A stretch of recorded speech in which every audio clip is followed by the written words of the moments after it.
Now that requires memory. So perception is what I see. Yes. So memory then I realize, then I recognize. So recognition is called Pratyabhijna. So that is associated with perception. Perception and memory both. How does it relate to the Pratyabhijna and When I see you yes. after 5 years, I recognize, hey, same person I saw 5 years ago. Right. So seeing you is perception. Yes. Then in my memory, I recognize that it is same person. Yes. The recognition that this is same person is called Pratyabhijna. And this is same as Pratyabhijna? Why do you confuse? Oh. This is Pratyabhijna recognition. It happens in everyday life. Okay. Yeah. If you don't recognize, no vyavahara is possible. Right. You see, when this recognition goes away in people, they can see, but they don't recognize. So that's what happens with the dementia? Yeah. Oh. Right. Meaning memory is not there. Memory is not there. The recognition is not there. Yeah. So here, when we wake up in the morning, the recognition, yes, the I who was sleeping, the same one who is woken up. yes, You follow? That's important. If that is not there, then I would think there is a new person. yes, yes. Yeah. So that's how Pratyabhijna is constantly involved. Even in self-recognition. Yes. I recognize other also. Recognizing myself Yes. also is Pratyabhijna. It's a function of chittam then. Chittam plus perception. So suppose I see myself as consciousness, Yes. and then the teacher says this is Brahma. Yes. So then I see Brahma. Say, oh, it's the same consciousness Yes. that I am. That's how Pratyabhijna is involved in the Mahavakya. In the Mahavakya Vichara Jnana. also Pratyabhijna is involved because I am the consciousness, is Brahman. That knowledge comes from the Shastra. Same Right? consciousness. Is from Shastra. It has to come from Shastra, right? From Pramana. Pramana is verbal. Recognition takes place in my mind. In my mind. When the teaching is there. Because recognition is because I'm always that. No, if I had seen myself as consciousness, Yes. and then I see Brahman as consciousness, so it's the same consciousness. Oh. So Brahman is I. Can I independently come to conclusion about Brahman? Or do I need Shastra?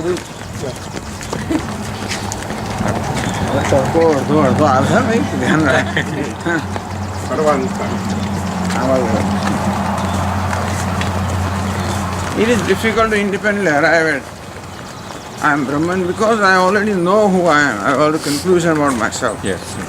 That I am so and so. And the Ilu Chitri Atma, that's the best.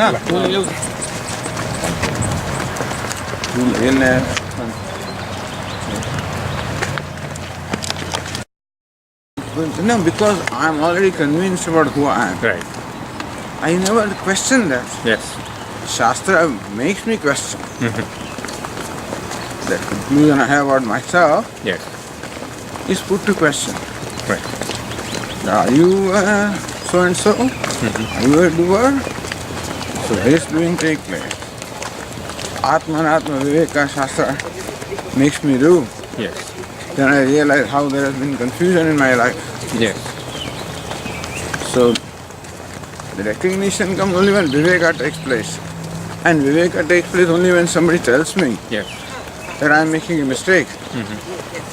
Because I do not know that I am making a mistake Yes. in recognizing myself. So that's where Shastra or teacher comes. So in that sense, any jiva anywhere in the universe has to be told at some point, the true Yeah. nature of the self. Otherwise, there is no other way. Well, generally there's no other There's way no other because everybody is convinced. Yes. Nobody questions about their own, unless somebody starts questioning about, wait, am I thinking rightly about myself? Yes. If ever that happens, then perhaps one can see that I'm thinking, and still that I'm Brahman is not something that will happen. Right. That has to be made, not just told, Yes. but you must be made to see. Simulates it repeatedly. Phone of mind. And the animals, basically, it's a bogus sharira. There is no kartrutvam there, so they cannot know. They don't have the faculties. The faculty. They're not evolved enough Right. even to feel the problem. You follow? They don't feel sadness, Yes. so they don't have a problem. So they don't need a solution. Right. And without a complete expression of self-consciousness, there is no sadness. Yeah, right. I become sad when I become conscious of myself. I see. Conscious of myself My- and make a mistake about it. Right. Also. I can make a mistake only when there is unconscious. Otherwise, I cannot. I Yes. cannot take the rope to the snake unless I become conscious of rope. Right. Right.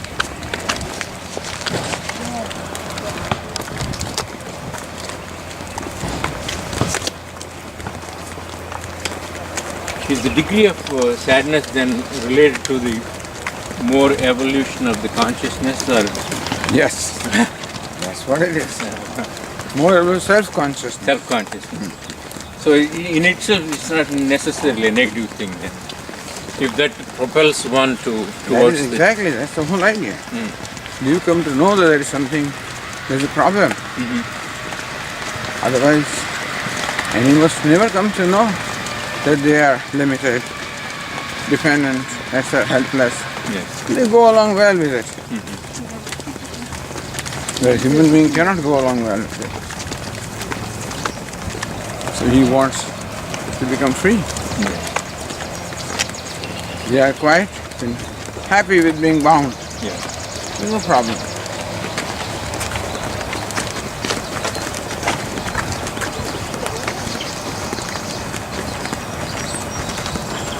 In Jana Swamiji, like stone, it's easy to know that it is.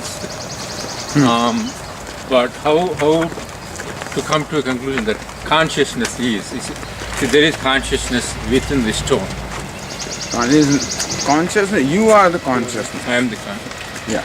So if I don't see a Jada somewhere in the universe, or for matter, a sentient being, I can only say that I don't know so many things in the universe that awareness is, right?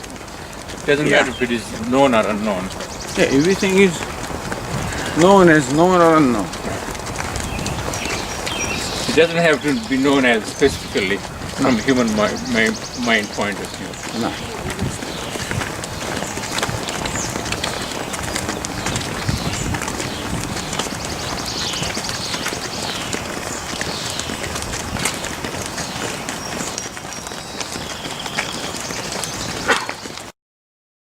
But there are simultaneously can be many objects because consciousness is only associated with self, nothing else.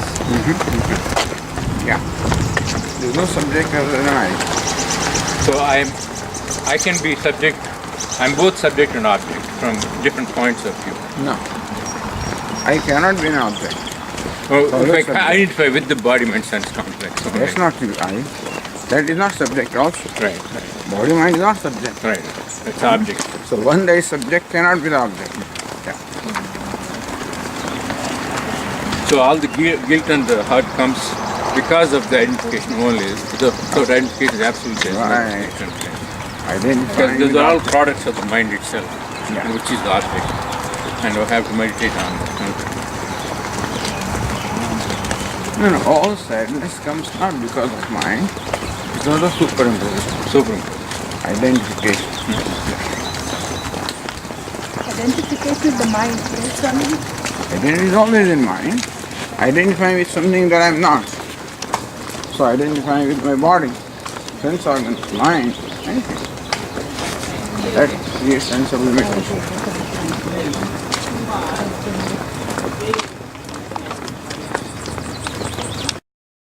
Superimpose habitually. So you recognize the habit of the mind which habitually superimposes and release that from that thing. That's all. You follow? Mind does many things. One of the things it does is it identifies habitually. So that part we have to pay attention. Mind is thinking, remembering, this is all fine. But because of identification, its conclusions are wrong. So we have to pay attention to conclusions about ourselves, about the world. So conclusions are a problem. When they're wrong, they become solution when they're right.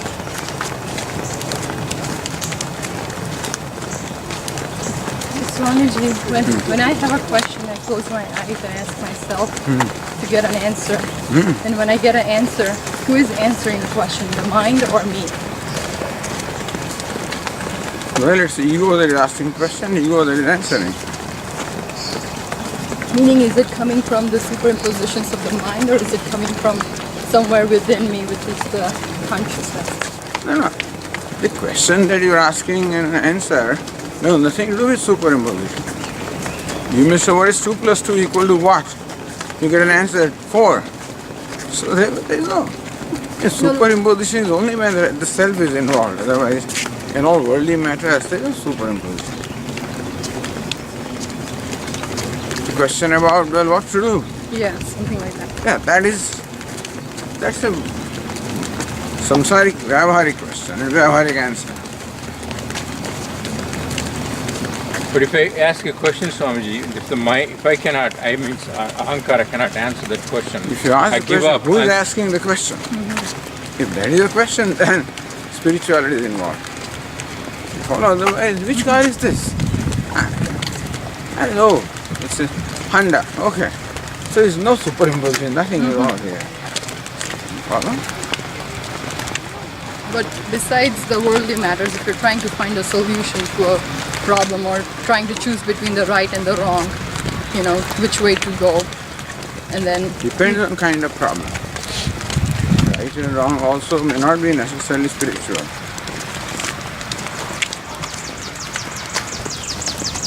What is the right food for me? What's the right feeling? That's all stuff is all still worldly. Depends on anything centered on I becomes spiritual. Centered on objects is, So most of the questions are centered on the object. And they are worldly, and the answers are also worldly. But the question centered upon the I is where we will require Vedanta to get the answer. You follow what I'm saying? Yeah.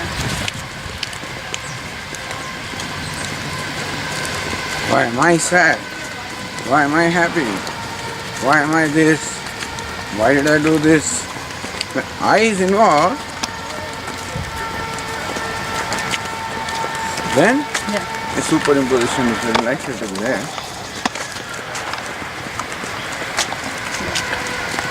Okay, when you're frustrated with a certain situation, you say, why me? And then you get an answer that actually calms you down. I can't believe it's just me giving myself a false comfort. It actually feels so real. It feels like it's not me, somebody else It may not telling false me. comfort. It may be right understanding. Wrong understanding creates frustration. Right understanding can create comfort. It's not false comfort. Doesn't have to be.